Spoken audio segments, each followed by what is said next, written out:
Imagine opening your refrigerator tonight, grabbing last night's leftovers, and accidentally putting more stress on your pancreas than you realize. It isn't the food itself that's always the problem. It's what happens after you reheat it.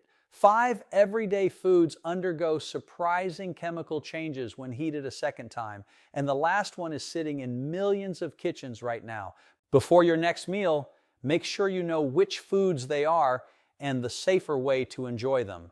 The way you reheat your leftovers, a habit you probably repeat a few times a week without giving it a single thought, can quietly change the chemistry of the food sitting on your plate. And 5 very ordinary foods, the kind in almost every fridge in America, do something surprising when they hit the heat a second time. They start producing compounds that put real pressure on one of the most important and most ignored organs in your whole body, your pancreas. Quick reminder of what this organ even does, because most people are a little fuzzy on it. Your pancreas has 2 enormous jobs. It makes the enzymes that break down the food you eat, and it makes insulin, the hormone that keeps your blood sugar under control. When it struggles, both your digestion and your blood sugar feel it. So this is not some minor side organ tucked away where it doesn't matter. This is a control center, and it's one you really don't want to wear down. And here is the part that catches people off guard. Your pancreas almost never complains. It does not ache, it does not cramp, it does not throw up a flashing warning sign when something is going wrong. It just keeps doing its job in total silence, which is exactly why what you are about to learn is worth your time. Pancreatic cancer is one of the hardest diagnoses in modern medicine. Fewer than 1 in 8 people are still alive 5 years after they hear it. A big part of why it stays so dangerous is that the pancreas keeps quiet until very late in the game. So the single smartest thing you can do is give it less to deal with in the first place. Now for the good news, because there is plenty of it, every one of these 5 foods has a simple fix. Nothing dramatic, nothing expensive, just one different choice the next time you open the refrigerator door. Stay with me, because by the end of this, you will know exactly what those choices are.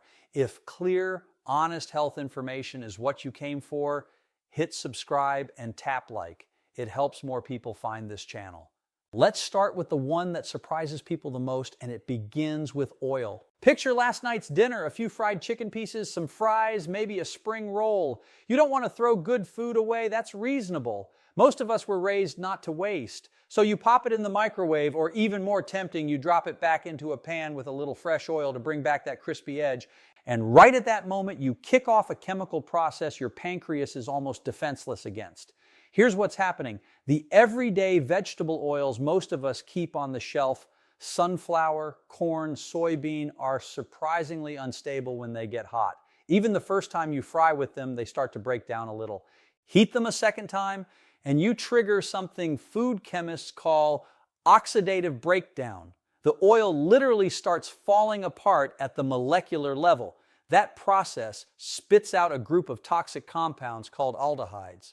2 of the rougher ones go by the names 4-hydroxynonenal and melandialdehyde. You don't need to memorize those. You just need to know what they do. And it helps to understand why these oils are so fragile in the first place. They're high in what are called polyunsaturated fats, a type of fat with a delicate chemical structure that reacts very easily with oxygen, especially under heat. The more times you heat them, the more they react, and the more of those toxic byproducts you end up creating.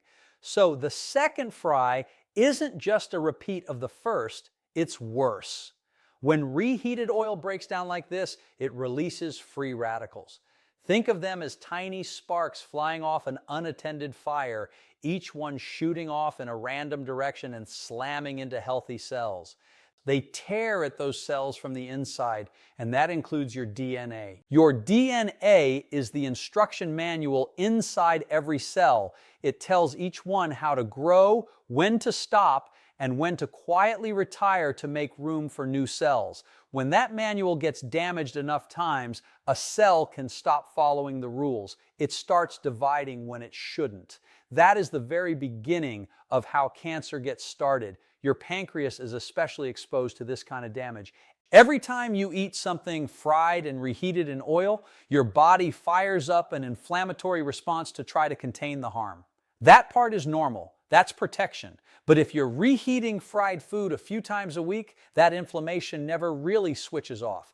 A pancreas stuck in constant low-grade inflammation is an organ trying to do delicate, precise work while smoke fills the room. Every enzyme it makes, every hormone signal it sends has to happen in conditions it was never built for. And you might be feeling small hints of this already. A dull, heavy feeling in your upper belly after a meal that you write off as just eating too much.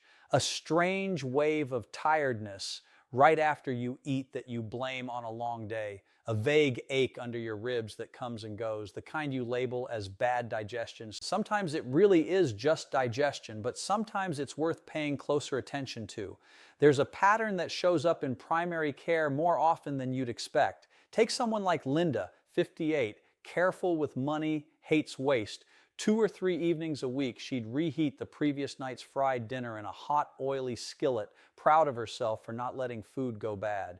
She kept mentioning that same vague heaviness in her upper abdomen, the kind that never quite became a real problem, but never quite went away either.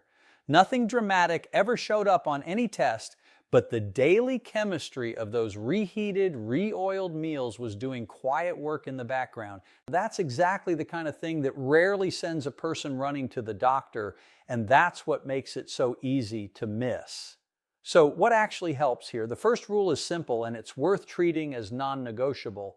Don't reheat fried food in oil. Not fresh oil, not the same oil from before. If you want that crispy texture back, dry heat is your friend.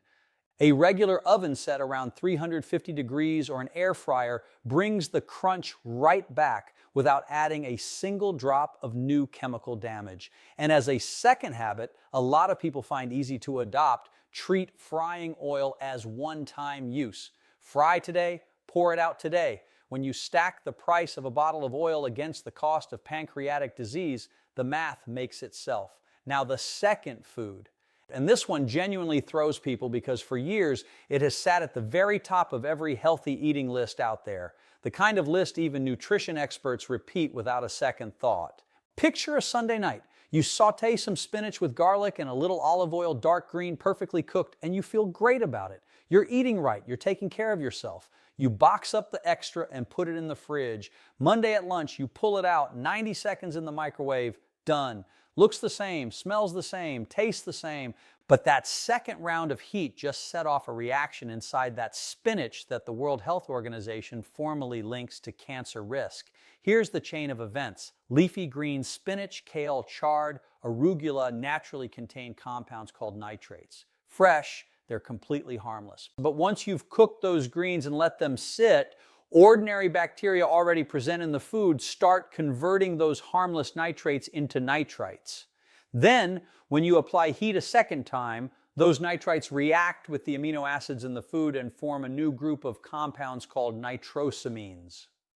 That's the word to hang on to, nitrosamines. The International Agency for Research on Cancer, which is the World Health Organization's dedicated cancer agency, classifies many nitrosamines as probable human carcinogens. They're also what scientists call genotoxic, which simply means they can slip straight into the nucleus of a cell and damage the DNA directly. Not from the outside, but right at the genetic controls. Picture your DNA as the master blueprint your body uses to build and repair everything inside you. Nitrosamines are like someone sneaking into the blueprint room every few days and erasing one instruction, changing one measurement. Your built-in repair crews catch most of these errors, but not every single one. Over months and years, the damage that slips through can start producing cells that don't behave the way they should. And here's why this matters for the pancreas specifically. Once your body absorbs those nitrosamines from that reheated spinach, they travel through your whole system. Your pancreas gets pulled into the cleanup process again and again. Week after week, it finds itself working in a chemical environment it has to keep neutralizing under steady low-level stress. The fix could not be easier, and it might surprise you. Eat your cooked greens cold. Cold spinach folded into a grain bowl, tossed into a salad, rolled into a wrap, every bit of the nutrition is still there. No second heating means no nitrosamines forming, full stop. And if you really want them warm, the move a lot of people land on is to cook only what you'll eat right then. Not a week's worth, just this one meal. If you do reheat, reheat once and only once. Every additional round of heat multiplies the nitrosamines that form. That's not a scare tactic, that's just chemistry. The third food looks the most innocent of all. No sharp taste, no strong smell. You couldn't detect the risk with any of your senses if you tried. A pot of rice you cooked a few days back. You made a big batch. It's just easier that way. Each day you heat up a portion. Everybody does this. There's a pot of leftover rice in kitchens all over the planet. But from the moment that rice cools down after cooking, something biological starts unfolding inside it that almost nobody ever gets told about. Let me introduce you to a bacterium called Bacillus cereus. It rides along in raw rice from basically any grocery store, anywhere. Cooking kills the active bacteria, but it does not kill the spores. A spore is a tough little survival capsule that certain bacteria form specifically to ride out conditions that would normally destroy them. Boiling water doesn't faze them. Standard cooking temperatures don't faze them. They just sit quietly in your perfectly cooked rice, invisible and undetectable, waiting for the temperature to drop into their favorite range for multiplying, which happens to be right about the temperature of your kitchen counter as the rice cools. Once it cools, those spores wake up, they divide, they produce toxins. And here's the detail that matters most. One of those toxins is heat stable. So the next day when you microwave that rice, you do kill the living bacteria, but the toxin they already made while they were multiplying sails right through the reheating untouched and lands in your body fully active. Here's a simple way to picture it. Imagine a hidden factory pumping out a toxic chemical down in your basement. You find it and shut it down. You cut the power to every machine, but the barrels it already filled before you got there are still sitting in the warehouse. Your microwave shut down the factory, but the barrels are already on your plate. So where does the pancreas come in? Repeated exposure to these toxins, even small doses, even without a full-blown bout of food poisoning every single time, can create low-grade ongoing inflammation in your gut. And researchers are paying more and more attention to the links between long-term gut inflammation and the health of nearby organs, including the pancreas. The two are closely connected. They share blood supply, they share lymphatic drainage, and they share the same inflammatory signaling pathways. A gut that stays chronically irritated tends to pass those inflammatory signals right along to the pancreas. Food safety investigators have a name for this exact situation, and the backstory is almost always identical.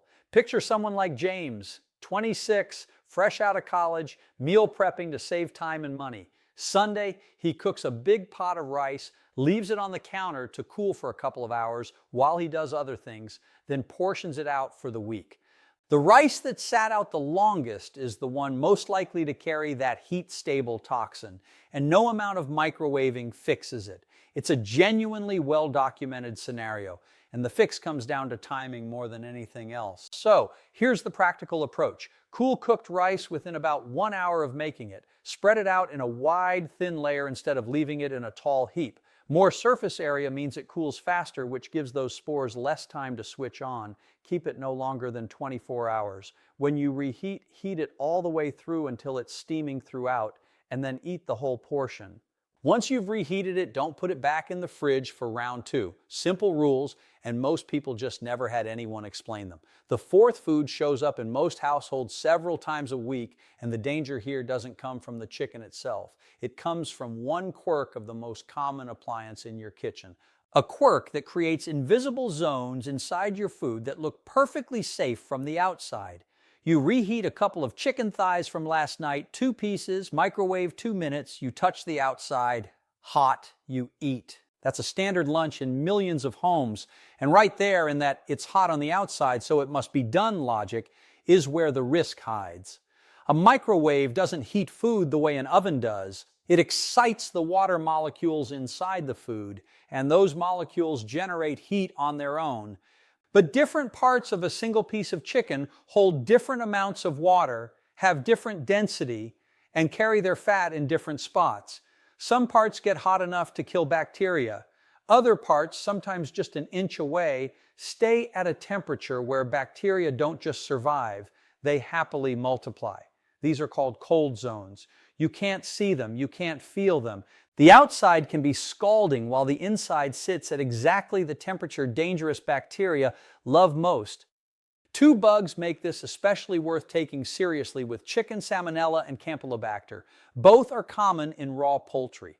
Cooking it properly the first time wipes them out, but recontamination after cooking is easy through your hands. A cutting board, a shared utensil, and a cold zone in your microwave is a warm, moist, protein-rich little pocket. That's not a place where bacteria die. That's an incubator. A salmonella infection is not a mild 2-hour stomach ache. It's a whole body event with high fever, hard cramps, relentless vomiting, diarrhea. Your entire immune system goes to war. And while that war is being fought in your gut, your pancreas doesn't sit it out. It gets pulled into the inflammatory response too. But here's what concerns me more than the occasional dramatic case of food poisoning: the repeated small doses. The ones too mild to knock you flat, but just enough to keep your gut smoldering with low-grade inflammation. Those quietly add up year after year into conditions the pancreas struggles to climb back out of. Here's the kind of scenario that turns up in clinical notes again and again. Someone like Carol, 49, busy microwaving leftover chicken at her desk most days because it's fast. No single meal ever made her sick enough to stay home, but that steady drip of slightly undercooked, reheated chicken with those hidden cold zones is exactly the kind of low-level exposure that does its damage slowly and without any fanfare. So how do you handle it? The oven is the safe bet. Set it around 350 degrees, cover the chicken tightly with foil, and give it 15 to 20 minutes. The trapped moist heat reaches every part evenly, no cold zones. If you're set on the microwave, cut the chicken into small, even pieces. Use medium power instead of full blast. Stop halfway through and stir everything around. And after heating, cover it and let it rest for 2 full minutes, or skip the whole problem and eat it cold. Chicken pulled into a salad straight from the fridge carries 0 reheating risk. No cold zones, no inflammatory cascade heading towards your pancreas. And now the 5th food. This one is unique because it carries not 1, but 2 completely separate chemical threats, and they happen at the same time. 2 different hits to your pancreas from a single plate of leftovers. Roasted potatoes from last Sunday. Golden, crispy outside, fluffy inside. You made a whole tray. Monday evening, you pull them out and toss them back into an oiled pan to crisp them up again. You feel like a thrifty, sensible person. Meanwhile, 2 independent chemical processes are running inside those potatoes. The first is a compound called acrylamide. The International Agency for Research on Cancer classifies it as a probable human carcinogen. Acrylamide forms in starchy foods when they're heated above roughly 250 degrees. That golden crust you love on a roast potato, that crispy surface, is the result of something called the Maillard reaction. And acrylamide forms as part of that very same reaction.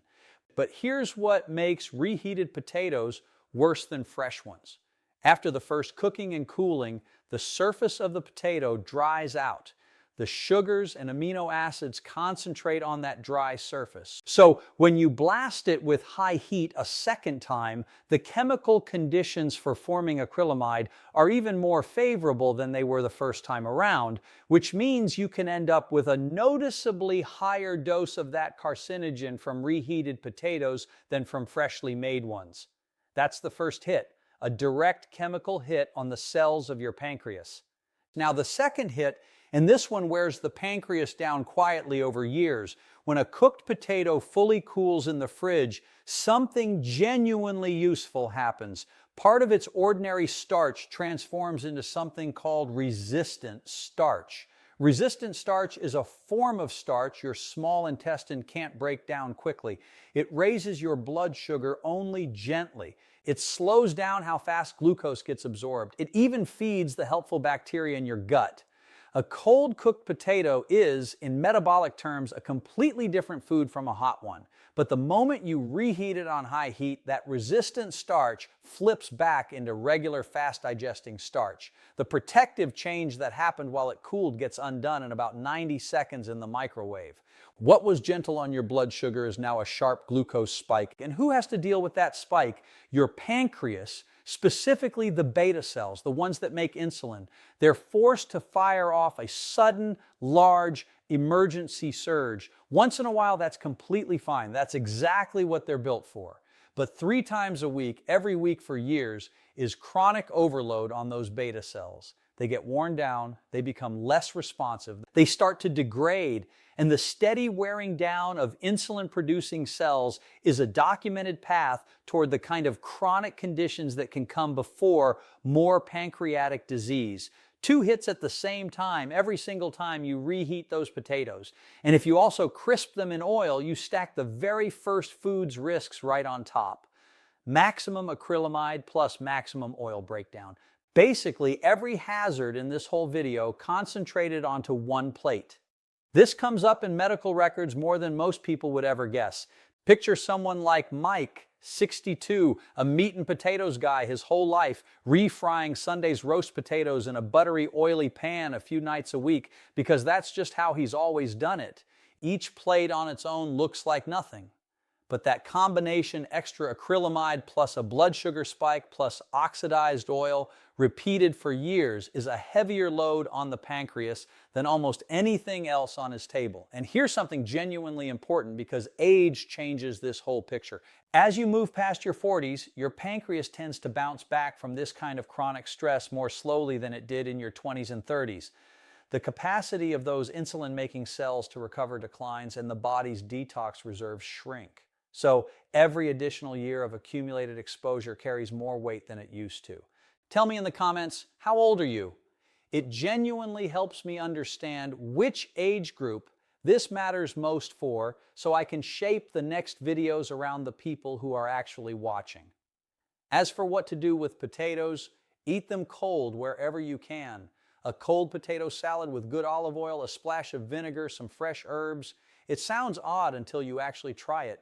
You keep all that resistant starch, you skip the extra acrylamide, and you hand your pancreas's beta cells a job they don't have to fight through. If you need them warm, steam them or use the lowest heat you can. Warm, not piping hot, just enough to take the chill off, and never, under any circumstances, refry a potato that's already been cooked. A fresh potato fried once is a completely different chemical story from a cooked potato fried twice. So that's all 5. And before we wrap up, I want to tell you something that matters. If you've been doing every one of these things for years, it is not too late. The human body's ability to repair itself genuinely impresses me the more I learn about it. Chronic inflammation can come back down. Damaged cells get replaced by new ones constantly. Everything we talked about today is not a verdict. It's a starting point. I'm not asking you to walk away from this scared. Fear just freezes people in place. I'm asking you to walk away with something concrete and useful, enough to make one different choice tonight. When you open the fridge, fried food gets dry heat in the oven or air fryer, never oil. Leafy greens go cold, or you cook just enough for one meal. Rice gets cooled within an hour, kept no more than a day, reheated until it's steaming, and finished in one sitting. Chicken goes in the oven or gets eaten cold. Potatoes go cold wherever possible or warm gently at the lowest heat. Small habits, done consistently over months and years, genuinely change what happens inside your body. Your pancreas works for you every single day in complete silence. It never asks for anything. Maybe it's time to start giving a little something back. Today, you discovered how reheating certain everyday foods may change their chemistry in ways that could increase stress on your pancreas over time. From fried foods and leafy greens to rice, chicken, and potatoes, each one has a simple, practical solution that can help you make smarter choices in the kitchen. The goal isn't to throw away your favorite foods, it's to prepare and reheat them more wisely. Remember, protecting your health isn't about making one perfect decision. It's about making small, consistent choices that add up over months and years. If you found this video helpful, please like, subscribe, and turn on the notification bell so you don't miss future evidence-based health tips. Also, tell me your age in the comments and let me know which of these 5 foods surprised you the most. Your comments help shape future videos that answer the questions you care about most. Thanks for watching, stay healthy, and I'll see you in the next video.